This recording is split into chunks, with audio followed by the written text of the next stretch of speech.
I finanzieri del Comando Provinciale di Palermo hanno dato esecuzione a un'ordinanza applicativa di misure cautelari personali e reali con cui il GIP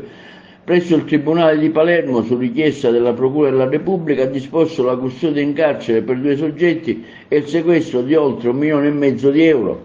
La DIA contestualmente ha delegato lo svolgimento di perquisizioni presso le abitazioni e gli altri luoghi nella disponibilità degli indagati, 6 in tutto, nei cui confronti si procede a vario titolo per reati di concorso esterno in associazione mafiosa, estorsione aggravata del metodo mafioso, trasferimento fraudolento di valori e bancarotta fraudolenta. Le indagini condotte dal nucleo di polizia finanziaria di Palermo si sono concentrate sulla figura di uno storico appartenente alla famiglia mafiosa di Partanna Mondello, esponente di spicco del mandamento di San Lorenzo, Michele Michalizzi. In tale contesto sono stati delineati rapporti di affari tra quest'ultimo e il gestore di una società titolare di un noto brand di pasticcerie e gelaterie, Briochà, Mario Macaluso. In particolare è emerso che il predetto uomo d'onore avrebbe esercitato un pervasivo potere di controllo sull'attività commerciale, intervenendo in prima persona sia nella scelta del personale da assumere,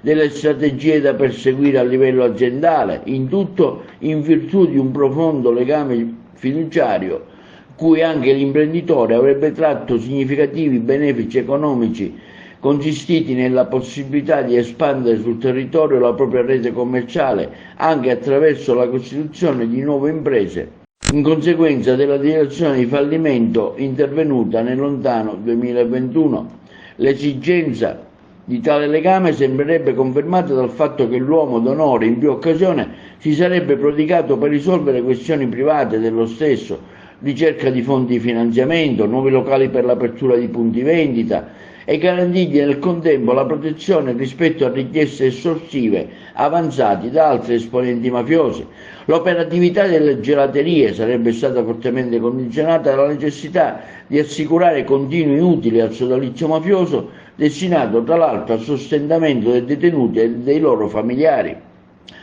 Queste condotte avrebbero inciso notevolmente sulla situazione finanziaria della ditta fallita, in ordine alla quale sono state altresì riscontrate fuoriuscite di denaro prive di giustificazione per un importo complessivo di euro 1.511.000 euro. L'odierna operazione testimonia l'impegno della Guardia di Finanza al contrasto di ogni possibile tentativo di infiltrazione mafiosa nel tessuto economico produttivo, nell'ottica di garantire al mercato le necessarie condizioni di legalità e competitività